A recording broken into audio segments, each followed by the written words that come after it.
So, when you are trying to go somewhere fast, it's always helpful to have someone who's been there before. And in the region, we have someone who's been a tremendous resource on a lot of these conversations, and Dr. Kaiser. And this is his second time actually helping us on this conversation. So without further ado, I'm going to ask Dr. Kaiser to come up.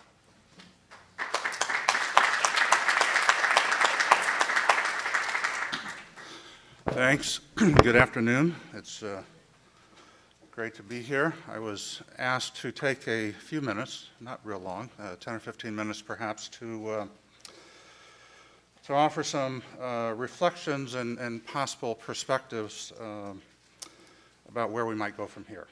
We've heard, I think, a very rich and important conversation. I have to confess, though, that I've participated in dozens, if not hundreds, of similar conversations over the last 30 years, and they often don't go quite where you want them to after the conversation is over, and we don't want that to happen here.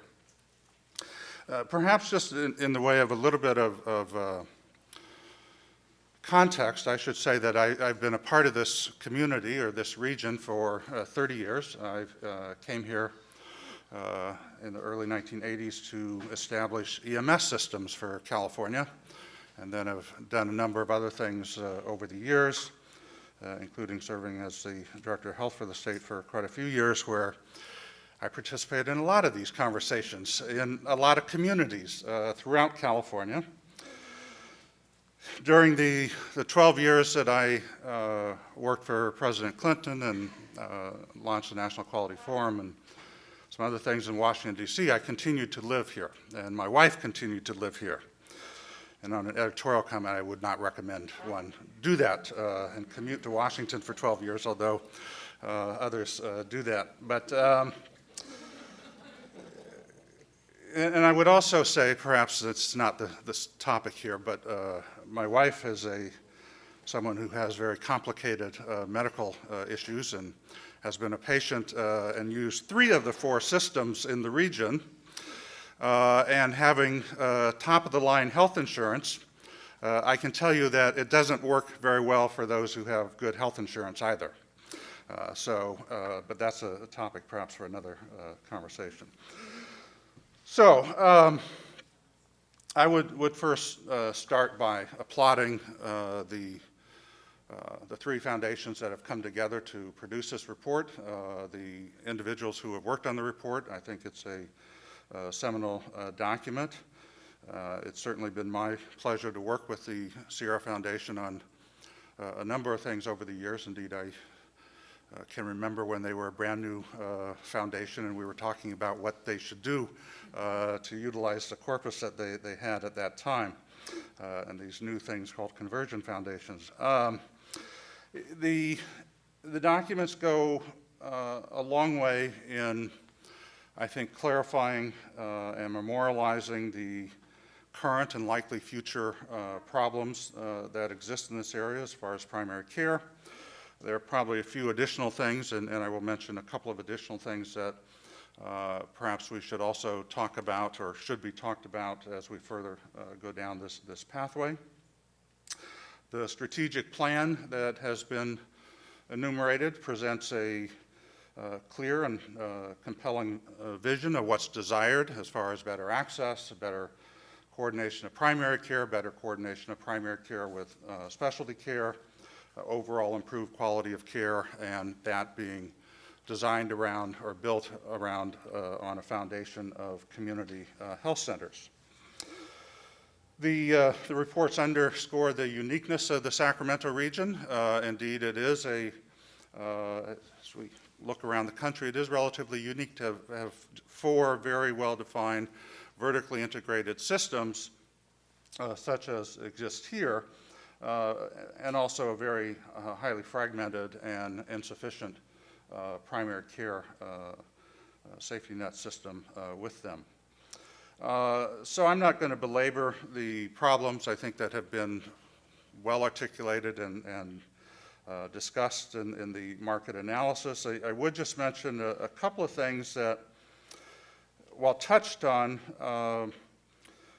will need to be further considered as we talk about what needs to be done. And one of them is just the workforce issue and the loss of physician and other healthcare provider capacity going forward.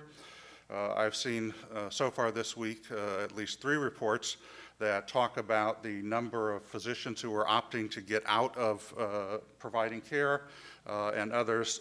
There is a real healthcare workforce shortage that is going to be exacerbated by the infusion of insured patients.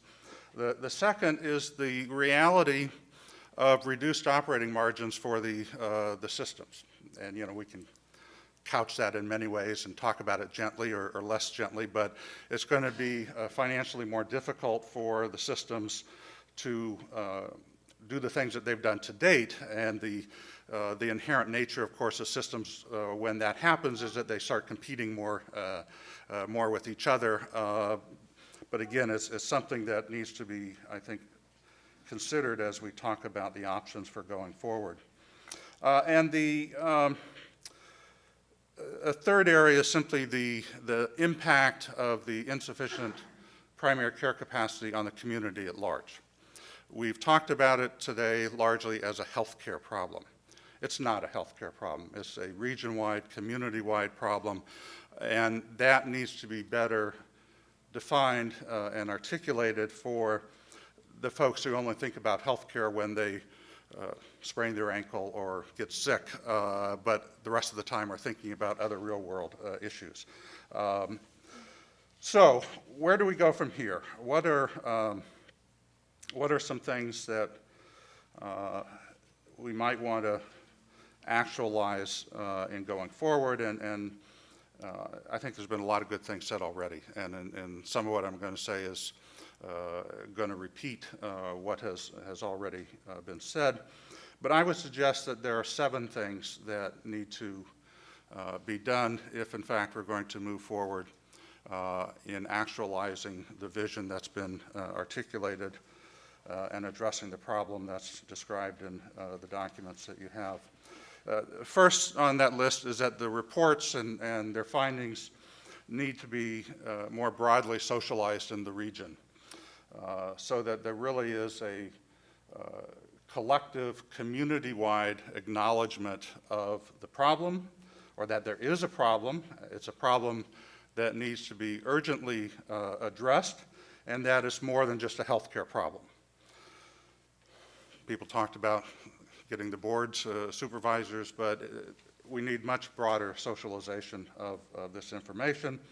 The vulnerability of the region's primary care system is more than a healthcare problem, to repeat what I just said, and there needs to be a broad understanding and a shared recognition that this has to be addressed by more than just the healthcare providers or the healthcare system.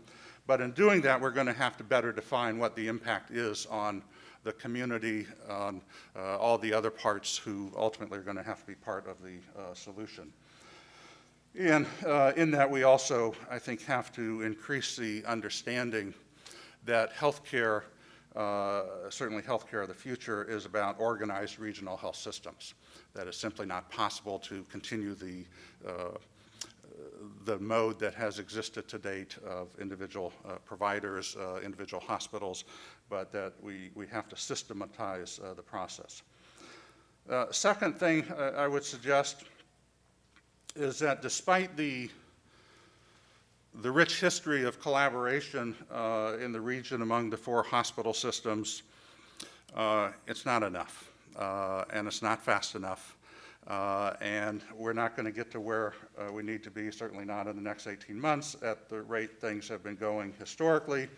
I would suggest that the 4 major health systems have to find areas where it's in their mutual self-interest to collaborate so that they can continue to compete otherwise. Now, that may sound a little bit schizophrenic. That comes from being in Washington. But There are, as has been already noted by others, there are problems that go beyond any system that it would be mutually advantageous if there were a collective, collaborative solution.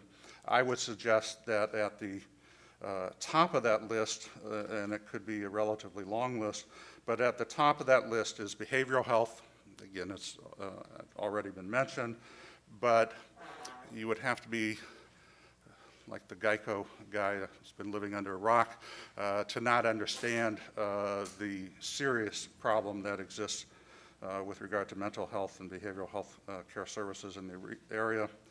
Second is health information exchange. Again, that's beating, at this point in the afternoon, somewhat of a dead horse.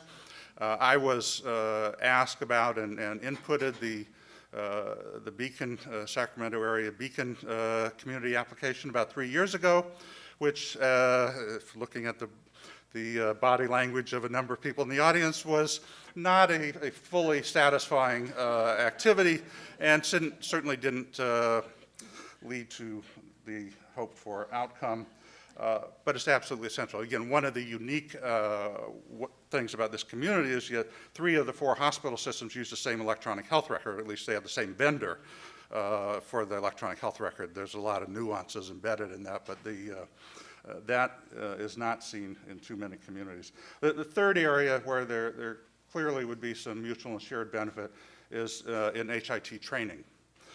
The one area, workforce area that has perhaps the greatest need are individuals with HIT training.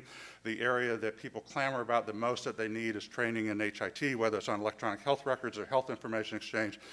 There would be a shared and mutual benefit if there was some collaboration in increasing the intellectual competence and capacity of the region in this regard. And I would again just underscore the point, which probably doesn't need to be underscored, but that while healthcare is fundamentally an altruistic activity, here in America, we've chosen to actualize that altruistic activity through a market-based approach, which has some incongruities or conflicts built into it, particularly when you talk about patients such as are served by the safety net. My apologies to those who don't like that term. My experience is that altruism only goes so far, and that if we're going to really get disparate entities to collaborate, it has to be in their self-interest to do it. So we need to find what are those areas and move forward as a foundation or platform for expanding that collaboration in the future. A third thing that needs to be done is simply there has to be a leadership and an operational infrastructure that is empowered to lead and to take action, to make choices that will sometimes conflict with individual self-interest, to manage the system, to leverage assets among the various providers, to routinely track and monitor population health needs and gaps in services. We can't expect the foundations to step up to the plate every few years and do a year-long market analysis to figure out what the problems are. This is something that needs to be done in close to real time. To do that, there has to be an infrastructure that is predicated on information technology, but it's kind of falls in the no-brainer category, that it's just, if we're going to make progress, somebody has to be empowered to lead and to take action. A fourth step in the right direction is, as with the hospitals, the community health centers have to find ways to accelerate their efforts to collaborate, to integrate, and to systematize, because at the end of the day, we're talking about a system. I've have more than a little experience where the clinics often, in their competition for those scarce dollars, sometimes lose sight about what the ultimate community goal is. I think there's a lot of collaboration already exists. There's a lot, but again, as with the hospitals, there needs to be more. We really need to be thinking about a region-wide, horizontally integrated system of non-aligned clinics. And I would say that that's actually an area where there is very little precedent and there is not much experience. Much more experience, albeit not that rich, in vertical integration and horizontal integration among aligned entities. But when we're talking about horizontal integration of non-aligned entities that are serving a difficult population, that's actually charting new ground, new territory, and the science and the precedence of how one does that is not well established. So that will require a certain tolerance for missteps and moving forward and course corrections going forward. A fifth action item would be, as has been said, I think already, the need to increase health information connectivity. One could use lots of examples. Some have already been shared, but the reality is that modern healthcare is one of the most information and knowledge-intense activities that human beings have ever engaged in, but we continue to try to practice it the way we did 150 years ago, with some exceptions, and some progress is being made. But technology isn't the issue. There are technological problems. There are things that have to be addressed. But the real issue is the politics and the community will to collaborate and move forward. Again, the opportunity, or at least from an outsider's kind of looking in here, and you see three major hospital systems with the same EHR, you say, why aren't they doing more or better in this regard? And I've heard the technical explanations, but candidly, they don't quite jibe. I probably would be remiss if I didn't note that the Institute for Population Health Improvement just recently have taken over taken over may not be the right word, but assumed responsibility for assisting the state in health information exchange development. And so those who are interested in that area will probably be having additional dialogue going forward. A sixth area is that, consistent with what I think I've already said, it's safe to bet that there simply isn't going to be enough healthcare provider capacity to meet the future needs in this, or the future demand in the region. And the solution is not to crank out more, or at least in the short-term solution is not to crank out more doctors or whatnot with 7, 10-year whatever tail to see that. But we really need to think how region-wide we can enable more care to be provided through the smart use of technology, and how we can look at putting in place a region-wide architecture that supports the use of technology to provide more care at home, in schools, at the work site, in other what might be considered non-conventional community settings, and especially for specialty care. As has been noted already, there is a dearth of that capacity. And again, technology is not the problem. It's the will, to some extent finances, but even finances can be trumped if there is sufficient community will. The last thing, or the seventh thing I would put on this short list is that we have to recognize and recognize in very tangible ways that the role of the many determinants of health, and that healthcare, or that health is fundamentally not necessarily a healthcare activity. Healthcare certainly has a role, particularly for individuals who have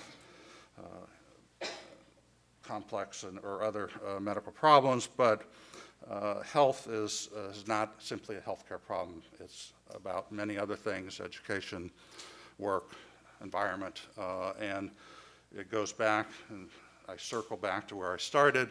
We need to socialize this problem. We need to bring other elements of the community, other sectors on board in understanding the problem and in agreeing on a solution, which in many cases may not necessarily be healthcare, or it may be healthcare provided in other venues than what we often think about. So let me just close by saying that, again, complimenting all the good work that's been done to get us to this point, for the reports, for the leadership of the foundations that have been involved. I would hope that going forward we would be impatient, that we would feel the sense of urgency that exists, and that we would be looking for outcomes, not more rhetoric. So with that, thank you for the opportunity to be here. It's a great opportunity. I hope that we can carry the ball forward. Thank you, Dr. Kaiser. So we will end where we began, which is, what are we going to do? So with that, I'm going to bring Diane Littlefield up.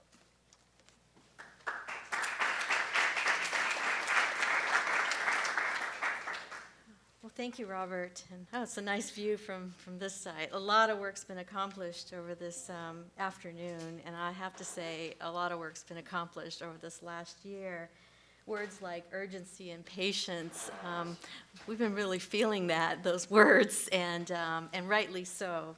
What I'd like to do, and I can keep it brief at the end because I know we have a reception there waiting for us, but 3 things I want to do is just, highlight some of the themes that we heard. I was just really impressed with and inspired really by the remarks of the panelists and the speakers before us. And the second thing I want to do is just really describe a little bit more in detail our funding commitment that Chet introduced earlier this afternoon.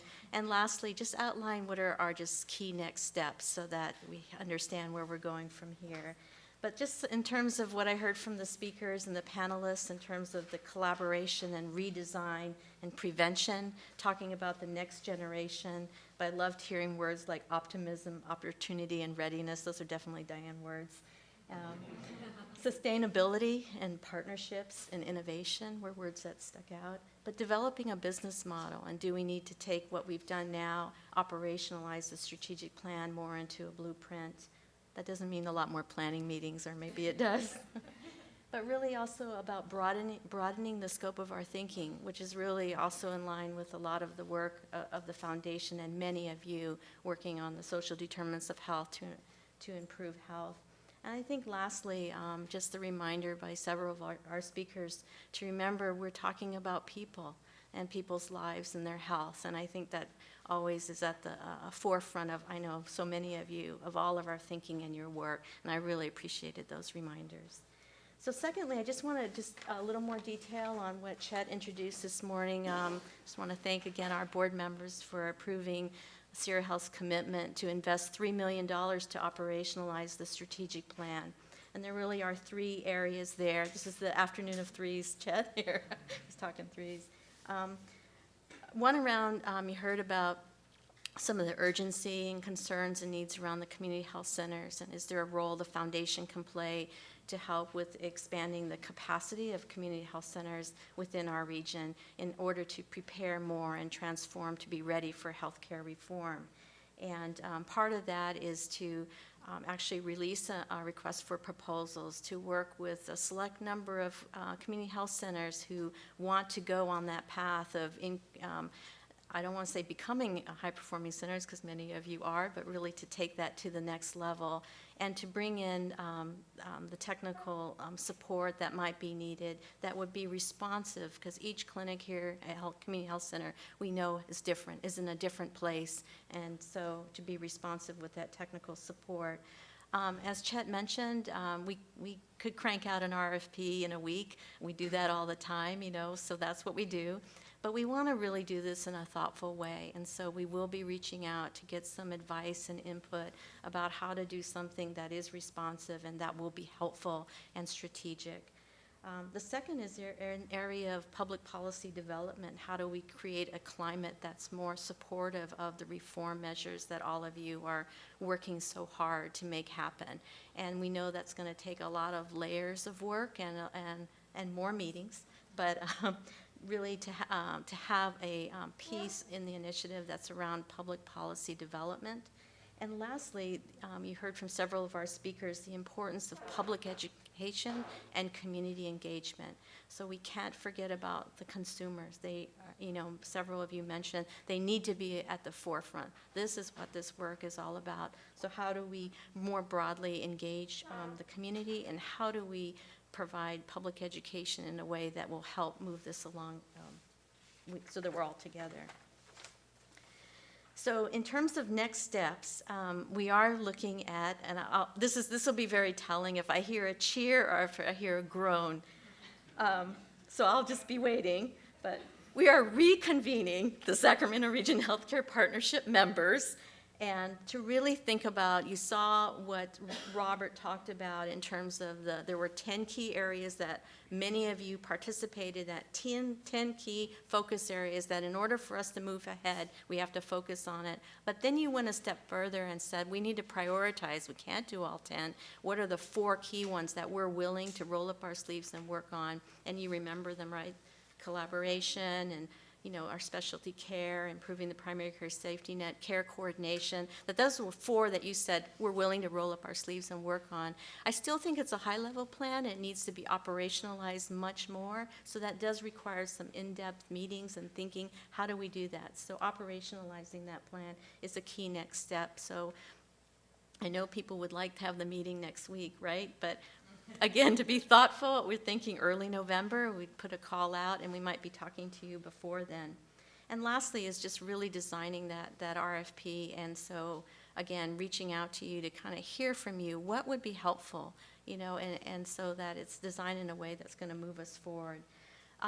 The other piece, we heard Dr. Kaiser mention, and several of you, we need to take these findings and disseminate them more broadly and talk with different constituency groups, whether they're other policymakers or other stakeholders and consumers, about what do these findings mean, and so we can broaden our collaboration.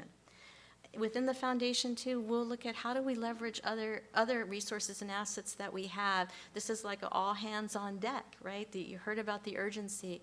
So are there ways we can leverage other things that we're doing within the foundation or other grant-making programs or efforts? There was Dr. Nevarez mentioned, Sacramento's home to one of the Centers for Disease Control Community Transformation Grants. That's about prevention. Can we integrate that work together? That's the prevention arm. Our responsive grants program, which also, supports some of the prevention work. So the conference and convening, can we, offer this more so that people can come together to do some thoughtful conversations? And so I know all of you are having your conversations as well. How do you leverage your assets within your institution? So we just wanted to share some examples. There's a lot of work ahead. I'm a little more serious this year than last year because it's been a challenging year, and but it was work well worth it. And we just couldn't be more grateful than having the support of the Congresswoman, who sometimes pushes and other times knows that I think they just need maybe just some support today, So it's hard work. It's work worth doing. And again, who are we talking about? The consumers and the people in our region. And you talk about, what is our mission in building health for all. So I know those are global thoughts, but I'm still an idealistic person. And I just want to thank all of you for all the work that you've done. I know I look out in the room and you've come to so many, many meetings. And no one's held up the report. None of our speakers held up the report. So I just have to do that because these are the twins, and because one is the market analysis and one's the strategic plan. And I think for me, what I feel most what I'm especially proud about for our region is, there's 162 names in the acknowledgement session, and that's all of you. You worked tremendously hard to put this together in a very thoughtful way, and I hope that you didn't applaud or moan. There was silence, so let me just hope, I'm an optimist, so let me just say that I hope that you will continue this journey because the work, in the words of the Congressman, really is just begun. And so thank you all for being here today, for being on the journey, and please stay and enjoy the reception and some refreshments. Thank you, everybody.